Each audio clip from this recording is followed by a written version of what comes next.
Hi, everybody. Welcome to this webinar, which I've titled Strategic Wellbeing for HR and People Leaders, because I spend a lot of time talking to people and working with people that find the reality of implementing wellbeing strategies that last beyond a quick one-off fairly challenging. And I see a lot of the sort of problems fall back to people who are in HR and in positions of leading the people strategies. And I recognize that there's a little bit more needed there to sometimes bring on board a strategic approach which acknowledges we need a business case. It acknowledges that your senior leaders, your board might be requiring data on return on investment.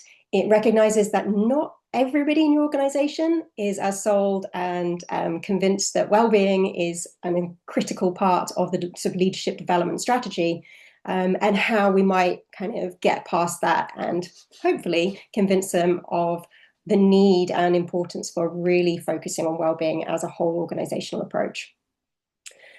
So a little bit about me background. Some of you, I think, probably follow me on LinkedIn. Some of you maybe have only just kind of come across me there. And some of you I know I've worked with before. So just a very quick introduction. I'm a psychological coach, which really means that in supporting people, I am focusing on evidence-based strategies that come from psychological research.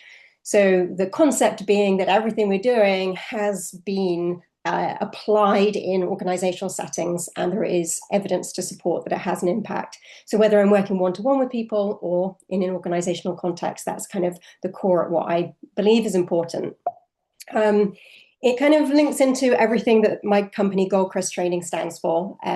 We are focused around specifically training and supporting leaders to have the tools and ability to support wellbeing throughout the organization. But as I say, again, with evidence-based strategies.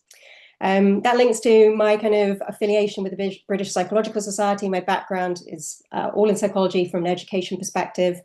I did my MSc in applied positive psychology. So again, there, the application of the research is the important part.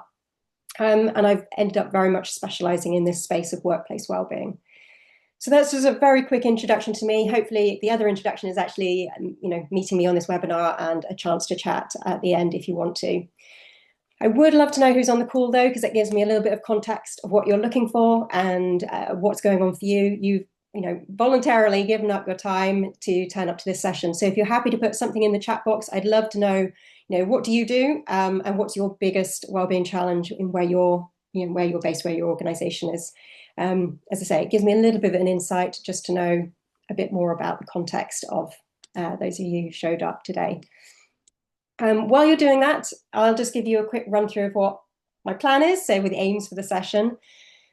I use this term firefighting when I describe this webinar because I see so much of only dealing with wellbeing when it's got to crisis point.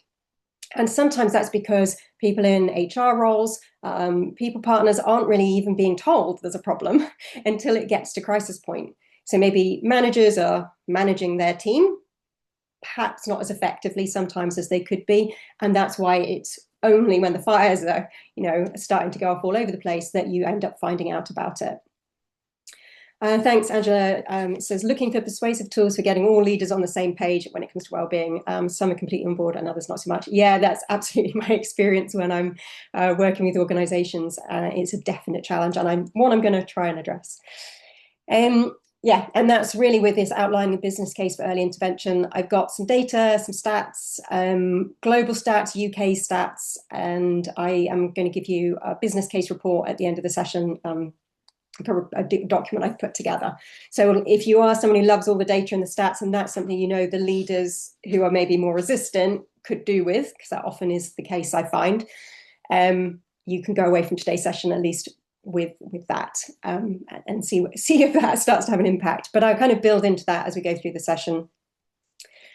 The other thing I will do is introduce the rest and rise model, which is core to the work that I do. As the name suggests, there's an emphasis there on we need to rest in order to rise. Is this idea that we need well-being in order to increase performance.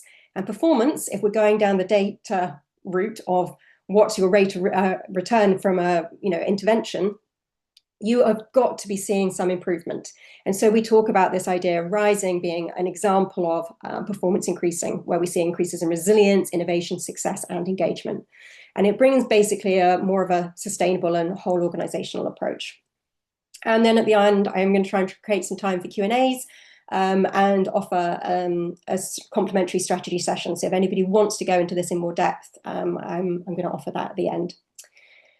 So the first part really for me is positioning these barriers and business case solutions. I can see I've got someone else who's written in the chat, which is great. Liz, thank you, based in North Wales as well, like me. We are a small organisation trying to balance stretched resource, wellbeing and running as a charity, like Angela, looking to get all leaders on the same page and operate as one team rather than in departmental silos. Yeah, thank you for sharing that, Liz. It's so important.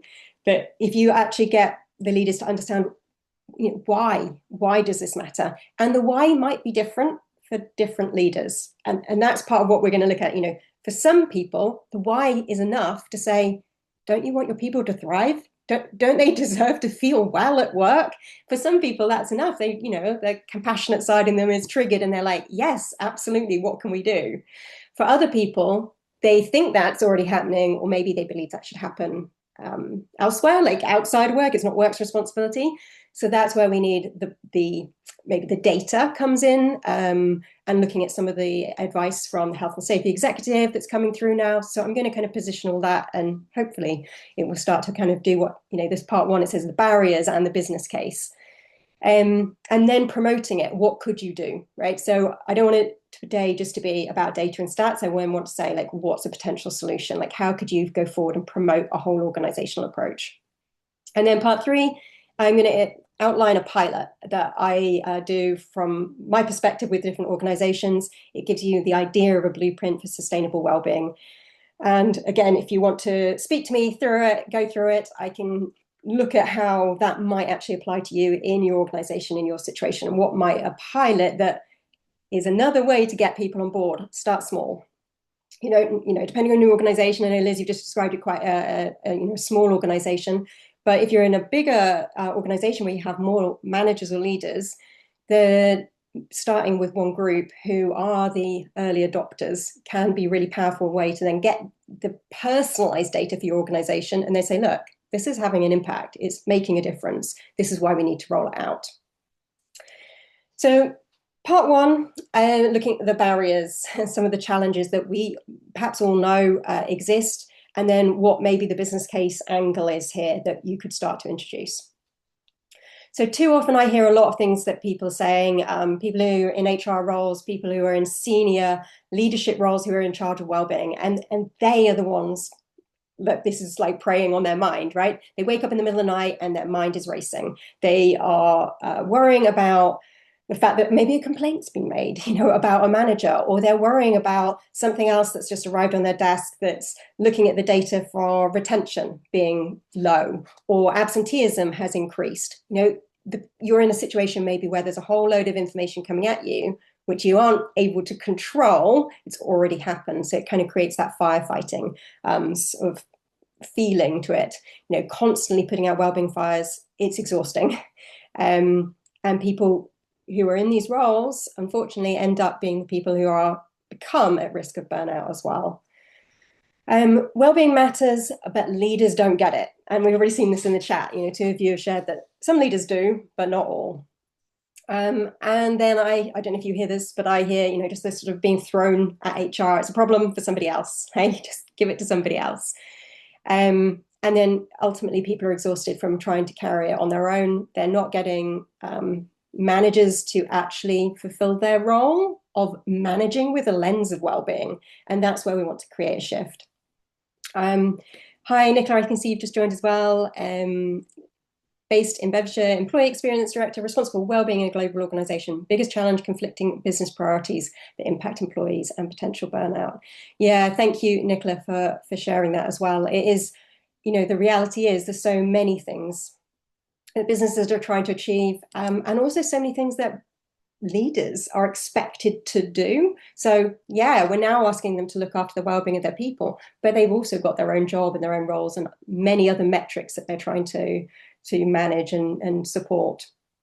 So just to bring in a little bit of the sort of state of workplace wellbeing, some of this is global data. Deloitte are obviously, a big organization that do massive scale reports, usually yearly. So there's a lot of data there. Mental health costs UK employers 51 billion annually. Now they're working that out based on costs in retention, in absenteeism and presenteeism. So the fact that productivity is reduced if people are at work, but they're really not focused on actually doing their work. They might be showing up, they're not absent, but they're not actually getting anything done. So the data is clear that there's a big gap here. And I think individually, we know this. UKG did a survey where in 2023, 68% of employees want managers to do more for their well-being. That is what people are expecting and wanting now. And I think the shift is only going to go more in that direction. There's an expectation that organizations are supporting people's well-being from a personal level, like one-to-one, where the manager actually seems to care, but also from a systems level. So like, are the systems in place to support that?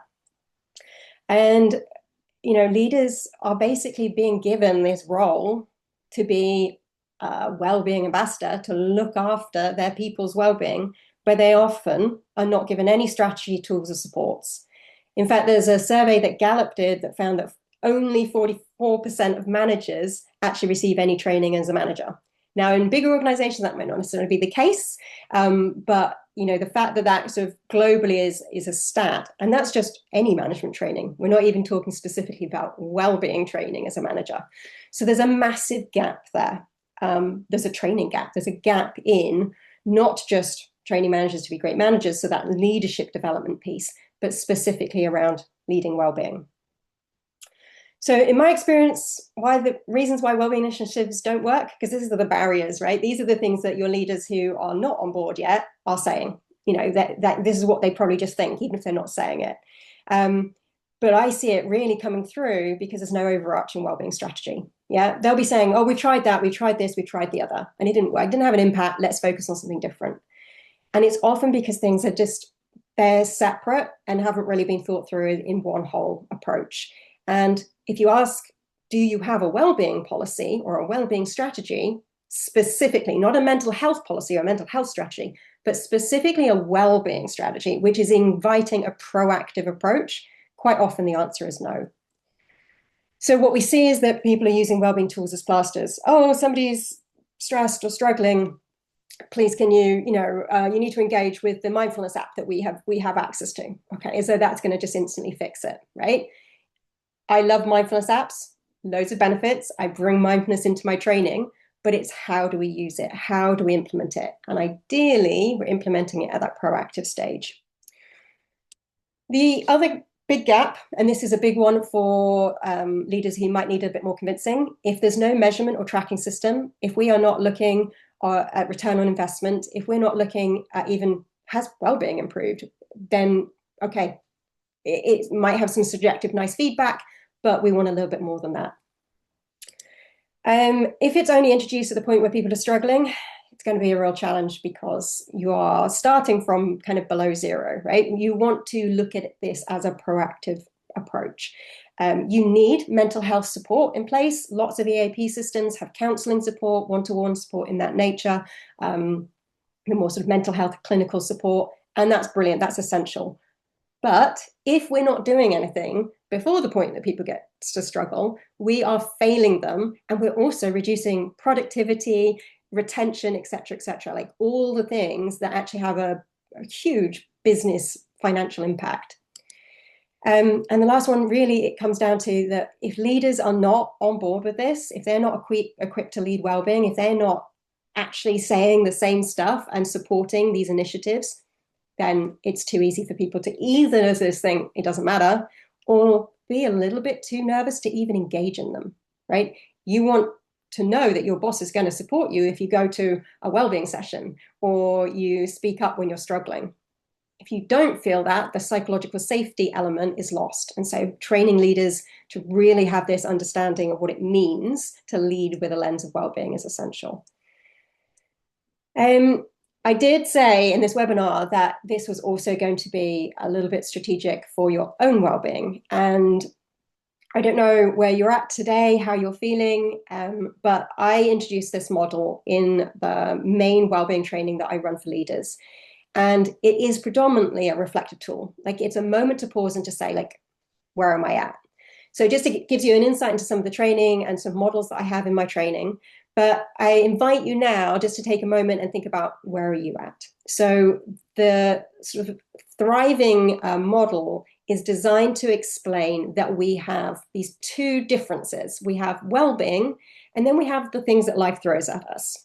And yes, our well-being can be impacted by those things, but what we want to do is build resilience. We want to build strategies to support well-being so that regardless of what life throws at us, we can still stay in a state of thriving. So the top half is, you can see, says thriving despite challenge, or ideally when we have low life challenges, we might be in a full state of thriving. That only occurs if we look after our physical, our emotional, and our psychological well-being. High life challenges can be, physical health. They can be mental health challenges. It can be financial challenges. It can be how your manager's treating you at work. It can be all sorts of life things that might be thrown at us.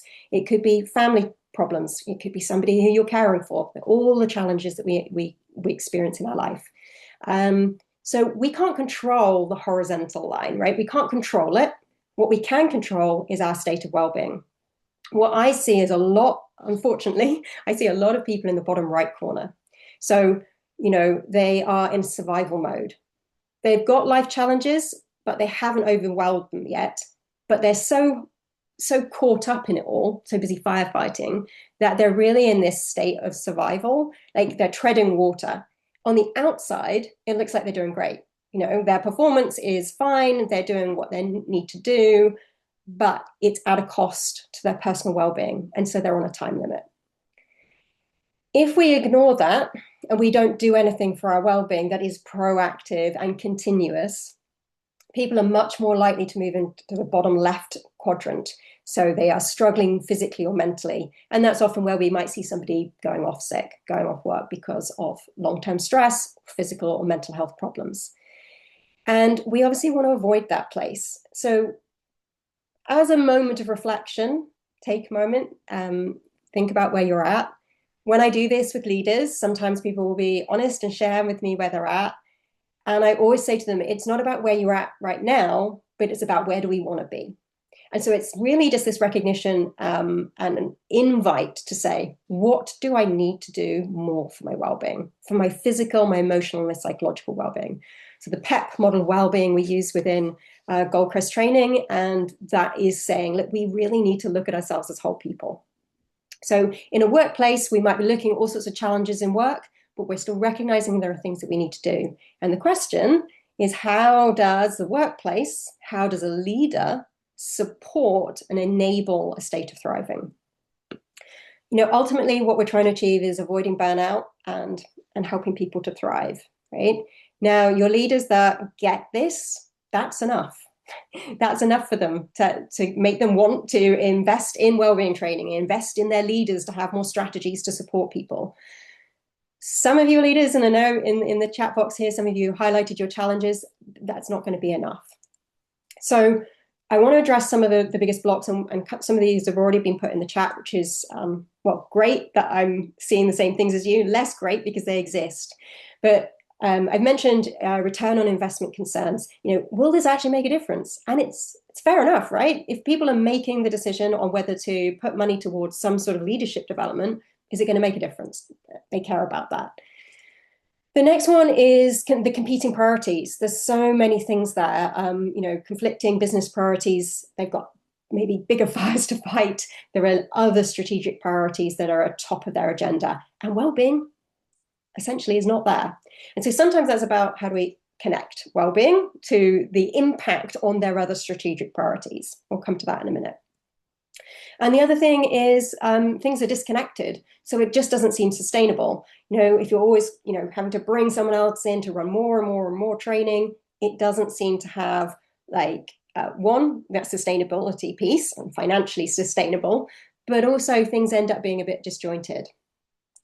So I'm going to go through these things, and please in the chat, share your thoughts. If there's anything you want to add or experience if you had that, they might challenge this, and I'm very open to that, kind of get the conversation going.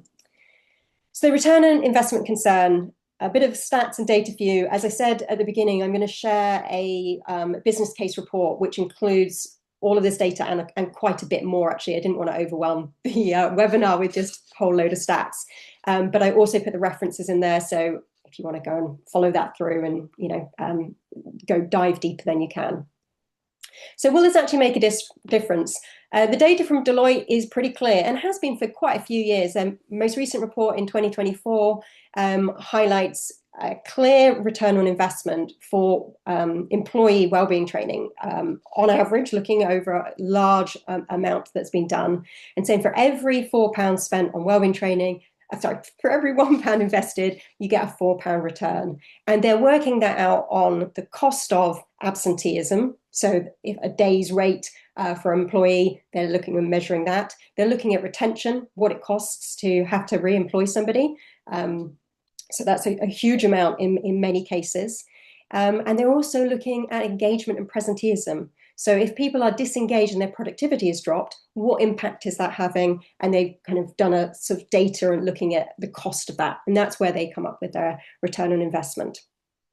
When they looked at specifically leadership training, this actually improves the return on investment. So for every £1 spent on leadership training, that actually rises to a £4 outcome, £5 outcome. So what we're seeing is the importance here that leaders are role modeling. They are having this huge impact.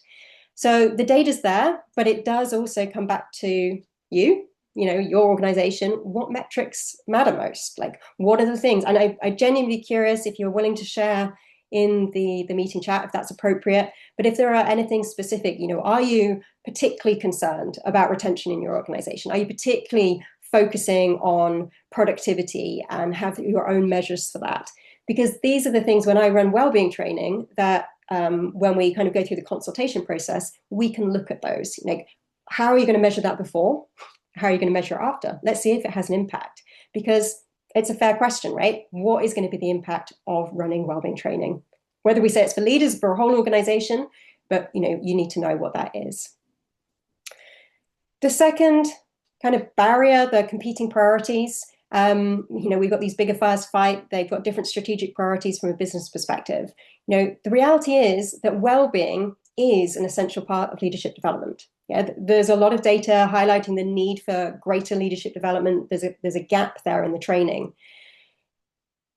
If you think that wellbeing training for leaders is going to improve that leader's performance as a leader, but then also positively impact the wellbeing and performance of all of their team, you can actually start to link this to almost every business strategic priority that exists in your organization, because it is likely, and again, you could choose then to measure it, but it is likely, looking at the data that exists globally around doing wellbeing training, particularly for leaders, that the data would show an improved performance on what it is that person's trying to focus on or trying to achieve. Wellbeing and performance, they are inextricably linked. We know it. We know if we are unwell, we are less able to focus. We are less creative. We're less able to solve the problems that need to be solved.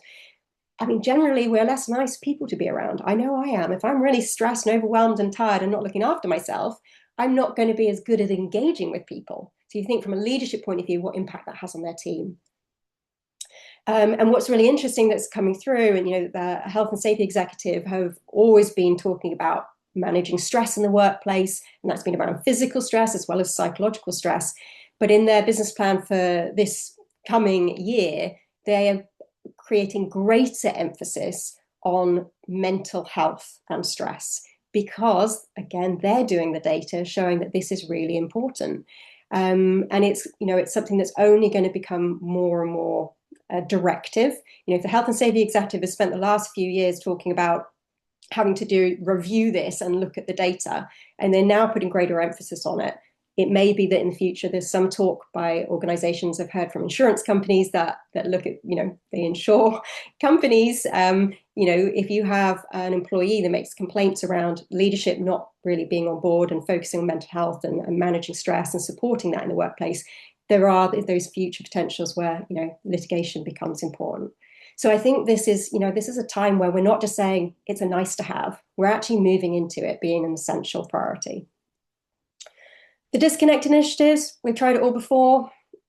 Maybe they have, maybe your leaders have tried it all before, but my question is, has it always had that overall strategy? So from my perspective, the solution is this whole organizational approach. What does it mean to have a whole organizational approach? To bring in the senior leadership team, the board, your teams, all your employees, so everybody has this understanding of what we mean by wellbeing and how it could move forward. You need an evidence-based framework, not just some quick thoughts that have come from various different places. And I stand by this idea that leaders need training in being able to support wellbeing. In the work that I do, I call them wellbeing ambassadors. So I talk about training leaders as wellbeing ambassadors, so that they've got the evidence base, they've got a strategy that fits into a whole organizational approach, and they've got tools that they are using in their normal leadership practice. So the second part of this webinar is to give you a bit more, flesh out what do I mean by this whole organizational approach and how you could promote that. We can position a business case, but then we need a solution. What are we going to promote to be that solution? So my work with wellbeing ambassadors, I describe it as the Wellbeing Ambassador Program, and my Rest and Rise model is kind of core to that because it brings it all together. So I'm going to break this down a little bit because there's a lot of information, a lot of color on there. And what we'll start with is, what do we mean by the whole organization element? So if you kind of filter out all the rest of the information on that model, we're left with this colored ring and the central piece. And you can see in the center, it's the Wellbeing Ambassador Program. This is the training, the strategy, the implementation. But we are highlighting that the board, senior team and leaders, they need to be setting a wellbeing strategy. If that's not there, again, it's all uncoordinated, it's all over the place. And we're not necessarily even saying, well, what are we looking at? What are we trying to achieve? We can't measure it if we haven't asked what we're trying to achieve. The leaders are there to drive the wellbeing culture. Leaders are always there driving some sort of culture. What we want is them to be driving a culture of wellbeing. And so they need training for that. They need support. And that's where the Wellbeing Ambassador Program offers and provides that training. And then the teams, they need to support those wellbeing initiatives. There's no good, if all the teams are just sort of ignoring everything that's being offered and given out. If leaders are effectively leading it, they bring on board those teams. And it's often the case that I'll run further training, not just for the leaders, but open that up to the organization so that there is that kind of greater understanding of some of the initiatives that exist. The other parts of the model, the rest and rise parts, we focus on this idea that it's a very practical model. It's not just, oh, you got to look after yourself and then everything will be good. I'm using it as a method and strategy to give leaders tools to implement wellbeing initiatives and interventions. So the central ring, wellbeing interventions, focuses on the REST method. And the idea behind this is, if you introduce something new to most people, because it's new and most of us don't like change, we're all guilty of that sometimes, we just shut down. So we want to introduce new ideas, whether they're, hopefully positive wellbeing initiatives, things that are going to be good for people, but we want to introduce them in a relatable way so that people actually identify with them. And this is really a powerful piece, because if you know who your team is, you can start to have those conversations with them. Right? So a leader trained in this approach would encourage them to start to think, what would make this relatable to that individual? Why would they even try this? It's got to be enjoyable. We don't keep things up very easily if they're not enjoyable, right? So when it comes to wellbeing interventions, what is it that keeps us going? What is this makes us want to do it again? It's because we have some kind of benefit and positive experience from it. The sociable side, there's lots of research around connecting socially. It doesn't necessarily mean that every wellbeing thing that we do for ourselves has to be with other people, but we need social support at the very minimum. And so it might be just checking in with someone, having accountability partners. It might be doing things as a team, as a group. So we're building that sort of a key part of our well-being is our emotional and social well-being. And then the last bit is trackable. On an individual level, we talk in the Wellbeing Ambassador Program about how might you track the impact of something you're doing. On the bigger scale, as I've described as the business case, we look at the measurements of what impacts it having. And for me, that is really important. What are the organizational outcomes? So the sort of the outer ring on this model, on the Rest and Rise model, is the RISE metrics. And I turn it into a pulse survey.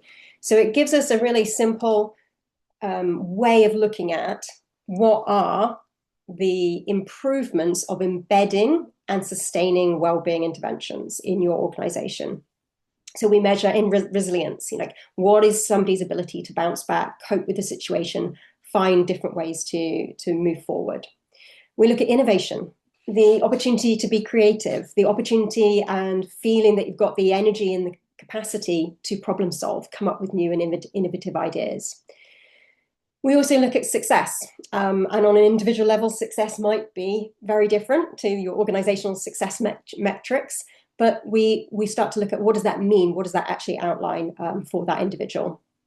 And then on engagement, not just from an employee engagement perspective where you might do employee engagement surveys, but we also ask questions at the individual level about their psychological engagement.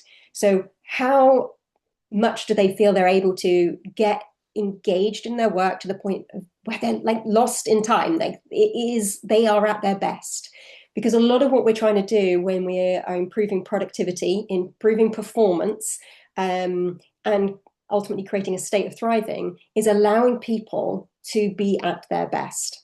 Now, they have to understand what that is first, and they need the leadership support to kind of create that space for flourishing, but then it all plays into these RISE outcomes.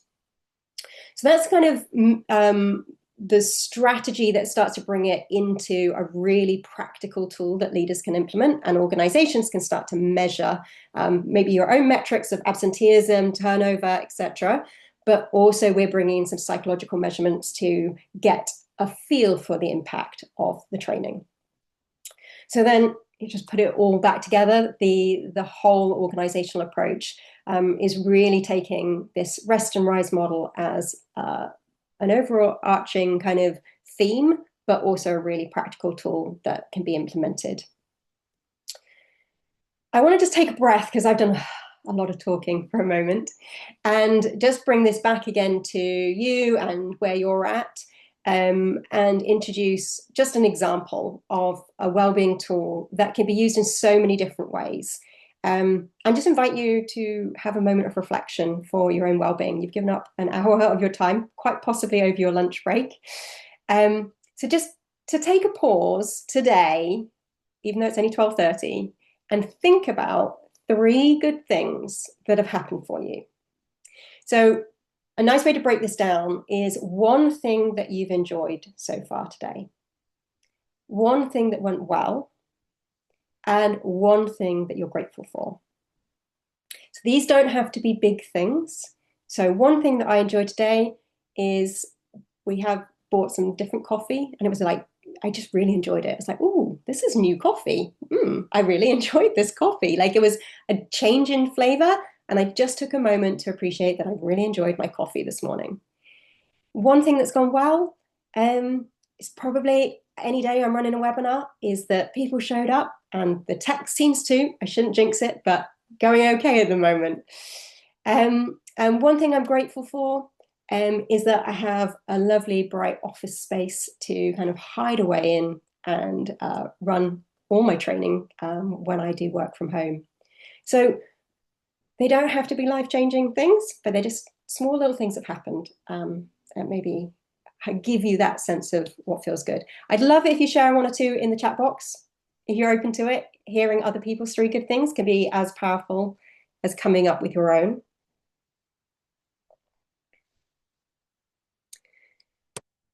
This is a tool that I put the reference there. There's lots of research around it. The original research was done in 2005, so a long time ago now, but subsequent research has also supported that when we do this, it has a positive impact on our well-being in the moment.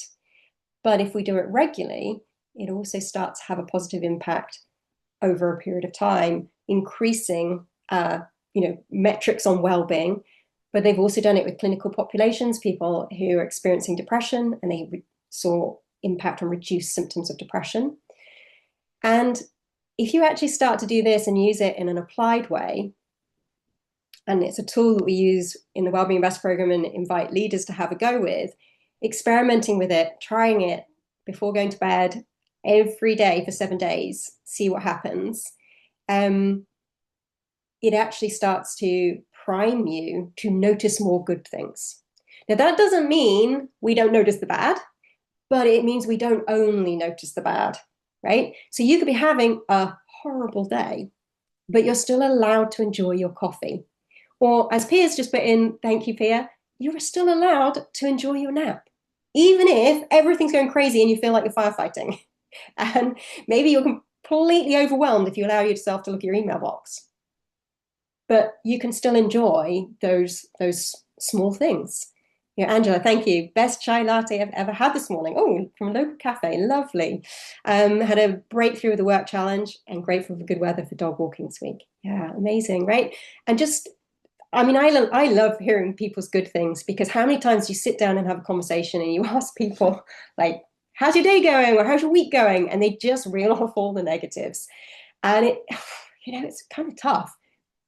If you rephrase the question, like, you can even do it in a jokey way, like, I could really do with, just tell me one good thing that's happened for you this week. I'd love to hear one good thing that's happened for you this week, in a way that you're suggesting maybe you need it, which you probably do, but suddenly it invites them to share something good, right? And that is such a shift. Liz, thank you. Enjoyed. I made time to go for a 20-minute walk around the block with my friend this morning. It's amazing. So physical well-being and emotional well-being, because you connected with another person. So that's beautiful. Jackie, enjoyed my cup of coffee this morning. Shopping to be delivered later, so I'm not feeling, oh, sorry to hear not well, but at least there's a positive there. Getting shopping delivered to the door. And grateful for attending the webinar. Thank you. One thing that went well, my SLT team meeting got cancelled this afternoon. It frees up an hour. Love it. Yeah, sometimes that can be a real blessing, can't it? So for me, it's actually made me pause and calm down a little bit. I was going through all the data and all the stats and explaining the business case. And yet all that stuff's important when I'm talking about well-being and I'm explaining what I do to other people. But just like I would train and support and encourage managers to do, we also need those moments of pause, those moments of rest in order to rise. Like, just like breathe and go, maybe it's as simple as, what are 3 good things that have happened today? Yeah, maybe it's taking that walk, getting some fresh air, speaking with a friend. Pia, another one, great for my amazing friends and their good news. That sounds lovely. I don't even know what it is, Pia, but that sounds lovely. So this is just an example of an intervention that we include in the Wellbeing Ambassador program. We give leaders a whole toolkit to take away with them. It covers practical tools, a large amount around using character strengths, which is really psychometrics that give us an understanding of who we are at the core. Not like personality profiles that maybe put you into a box that kind of gives you an understanding of, like, this is the type of person you are, but they actually start to give you much like the nuance, the detail, which says, when I'm engaged and I'm energized and I'm thriving, like when I'm at my best, these are the things that really excite me.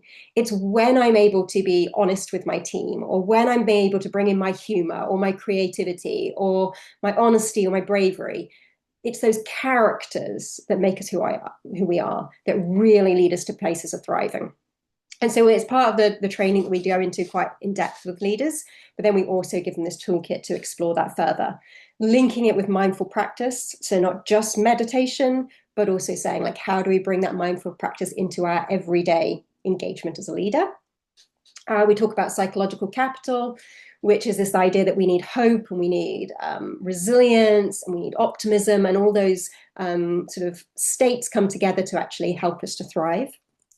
And we talk about positive emotions, that actually when we experience positive emotions, it's not just a nice to have, but they actually improve our creativity. They allow us to come up with more innovative thinking, better problem solving. They put us into a space where we are open to new ideas. When we are only experiencing negative emotions, we tend to shut down. We go into like a survival mode. Literally, our peripheral vision narrows and we are focused on what's in front of us. But cognitively, that is also the case. So we get hung up on this report that we can't finish. We get hung up on the fact that we've got, I don't know, 980 unread emails in our inbox, and it just feels overwhelming. If we can introduce positive emotions, it doesn't make the problems go away, but just like taking a moment to think about your 3 good things, it gives us a pause and gives us a boost to allow us to gain a little perspective, like literally look around and go, okay, this isn't the only thing going on in my world. So just to kind of bring it into some of the tips really for introducing wellbeing tools and wellbeing interventions, I'd say just be careful. There's so much out there, like avoiding the latest craze or pop psychology sites. They might have some great stuff, but you just don't really know is there an evidence base behind it. So seeking tools grounded in positive psychology research gives you some kind of credibility of what you're covering, and that's really been my focus. So it started with my interest in positive psychology and doing my master's, but that is now sort of the guiding force really behind all the work that I do with Gold Coast Training in the Wellbeing Ambassador Program. The biggest thing is trying myself. Does it work? Does it, role model it? Is it having an impact? And that's really what I do when I train leaders to be wellbeing ambassadors. If they can embody this, start to believe in it, they start to have an impact on their team. They might explicitly tell their team what they're doing, but they may just end up having positive impact in the way they run an appraisal, in the way they give feedback, in the way they have a conversation about a staffing issue, whatever it might be. Make things varied, accessible and optional, right? As soon as we force people to do stuff, barriers come down. But if we invite, we open the opportunity, we give people options, that's where we start to be able to make them sort of embedding that REST method I mentioned briefly, the relatable, enjoyable, sociable and trackable.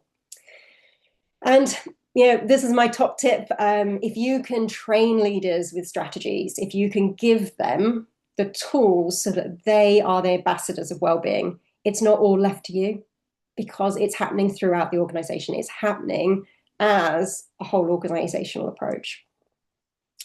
If you're liking some of the stuff I'm talking about and you want to perhaps delve deeper and you haven't come across it before, I have written a book all about this. You can get it as a physical book via Amazon, printed or on Kindle, so if you've got tablet or whatever.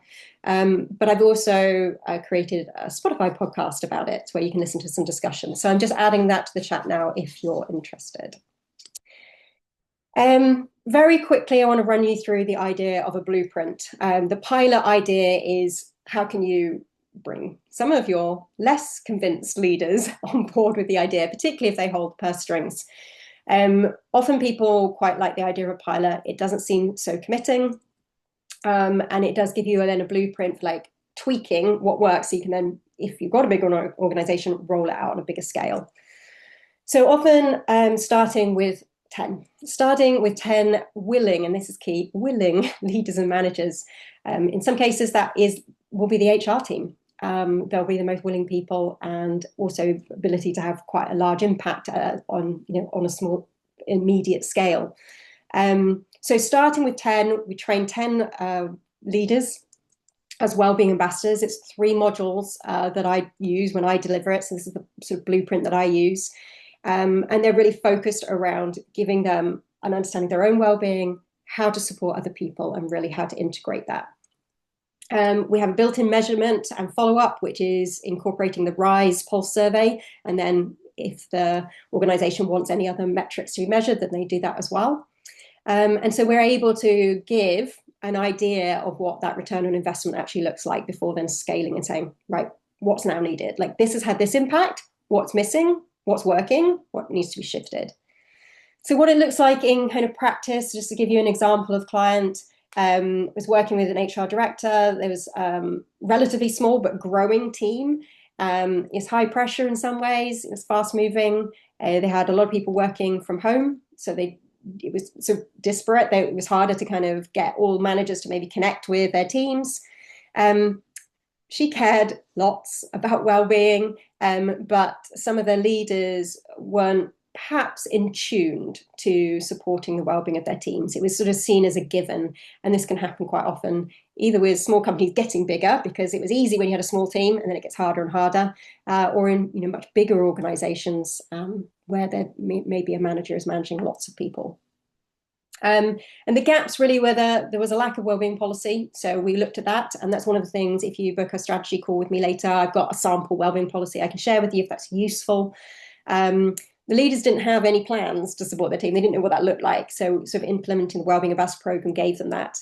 They'd found that anything they'd done before was just poorly attended. Again, it was really because their leaders weren't role modeling. They felt really overwhelmed because they didn't really know what was the next step, what was the next action. And so the fact that they didn't have all senior leaders on board was a real challenge. And that's why we brought in the leadership pilot. So this idea of let's start small, like let's just look at bringing in a strategy. So what does that look like? You need the senior leadership to buy into it.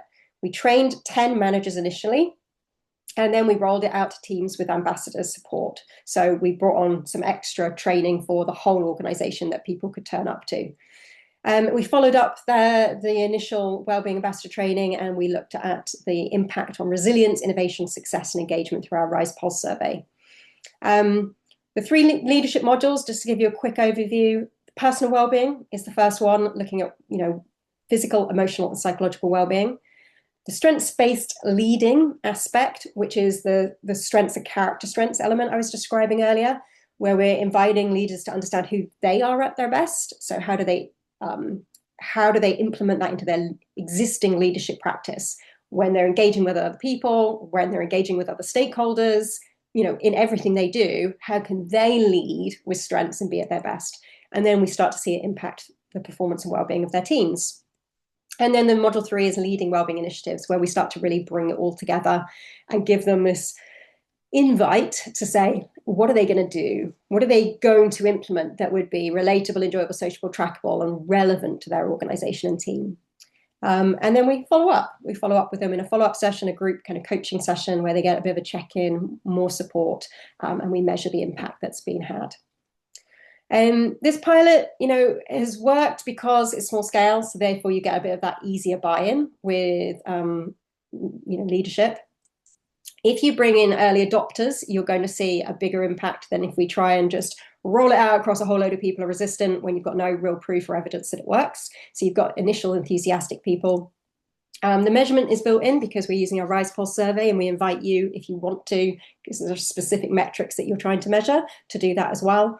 And you're really giving your leaders practical tools, not just add-on extras, things like that they have to do extra, but you're giving them tools to lead through well-being, like lead with an understanding of what that means, so that through their existing interactions with their team, through their existing leadership practices, and I say even engagement with maybe their clients, they are starting to have this strengths-based approach, which impacts both well-being and performance.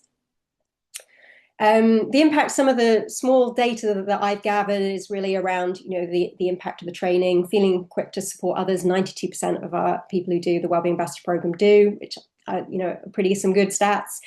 88% report improved personal wellbeing, which is incredibly important. If they're role modeling it, it's going to have a bigger impact on everyone else. 82% experienced enhanced workplace performance. They felt their performance had gone up. This was subjective measurements. I'm being honest, but that's their impact. And 91% would recommend to others. I mean, I love it to be 100%, but I think in reality we won't win every person. Some of my clients, you can check me out on LinkedIn. I've had various testimonials. I've got different ones on my website as well of people who've been kind enough to give me testimonials. And maybe you get a bit of an insight about what I'm like here, and hopefully you might be up for maybe speaking to me as well, if that is useful for you. So the top tips: recognize wellbeing needs, maintenance. It's not a one-off thing, and getting your leaders to understand that, and particularly the senior leaders or board to understand that's going to be important.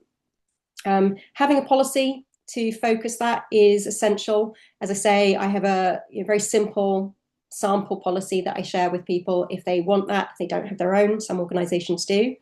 But it just starts to get you thinking about what might that look like and why is it important in our organization. Train managers. Because if you don't train your managers, your people are, they can do their best, but if the system's not there, if the manager is perhaps, not deliberately necessarily, but negatively impacting well-being, then you are always going to be firefighting. Create this whole organizational approach, bring it all together with some kind of strategic model. If you work with me, that would be this rest and rise model. You may already have your own in existence. And share these evidence-based wellbeing tools, bringing that in, finding those. That's what I offer with the Wellbeing Ambassador Program. But, as you choose to move forward, also think about role modeling and looking after yourself. I hope that most of you are, but I know, even though I do all this all the time, talking about wellbeing, I still have to remind myself to stop, give myself a break, and really look after and role model it. So I hope that, before, a lot of people are carrying the burden of wellbeing alone. When I work with people and train their leaders to be equipped and actually be the ones that are accountable and looking after team wellbeing, then people who are in sort of senior level HR roles or people partners are in a much better position to step into that, like strategically thinking about wellbeing interventions, what the organization can do to support, as opposed to literally managing and supporting employees who are struggling and maybe even dealing with complaints. So my offer, if you are interested, is to give you a complimentary, free wellbeing strategy session, 30 minutes, to chat through what this might look like for you. From my point of view, I'm not going to give you a hard sell. I've given you an insight into what I do and how I do it. This is something I'm really passionate about. And if I can give you 30 minutes of my time to explore what that might look like and sort of build into your specific situation, then that gives me an insight to what's going on for you, is valuable as well. So it will give you a personalized implementation roadmap, putting together what a pilot might look like for you. And if you then decide you want to work with me to implement that roadmap, fantastic. And if you don't, then I hope you take it in a direction that works, in the best way for your organization. I'll also share any resources that I've got that are relevant to your needs. I mentioned the sample wellbeing policy. I also have a reality checklist for wellbeing, like what the existing setup is in your organization. It might be nice for you to fill in, but it might be something as a tool to share with your leaders, because it asks them to reflect on questions around wellbeing and thriving and strengths and what that looks like in their organization. So it's quite a nice tool to do that. And of course, I will share the business case toolkit with you. So if you would like to book a slot, I've got some space in my calendar this week. And yeah, I'd love to chat to anyone where, this would be something you'd look to explore and make it relevant to you and what's going on. And as I say, I can share those resources with you as well. The final thing really is to open it up. I will share, as I say, the business case with you, and I should be able to share it as a document in the chat. So I'm going to attempt that. Let's see if it comes through. So there's a PDF coming through looking at the wellbeing business case, all the stats that I talked about today with references, but also a whole load more stats. So as I said, if you've got leadership that like the data, I hope this will be a useful tool for you. It also integrates and outlines the Wellbeing Ambassador Program and that kind of process of training and bringing in a pilot model.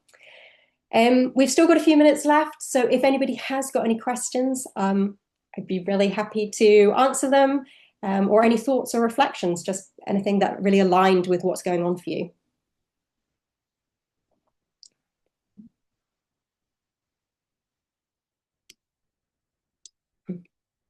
Okay, it may be that if you want to put it in the chat box, feel free to, but also having a one-to-one chat makes more sense anyway. So please do check out, that as an option. If none of the slots work at all for you, please do get in touch, send me a message. I'm happy to look at what we can fit in. And if you don't already follow me on LinkedIn, I'm Claire Martin Coaching on LinkedIn. I share fairly regular information. Goldcrest Training on LinkedIn is, we also share data and articles and things. So if you just like to keep on top of and interested in sort of positive psychology stuff, then follow me personally because I share quite a lot, but you can also follow Gold Cross Training and check out more on my website. But otherwise, thank you so much for being here live and interacting in the chat. It's really nice to see people when you're on a webinar. So I appreciate that a lot. Thank you, everybody, and enjoy the rest of your day.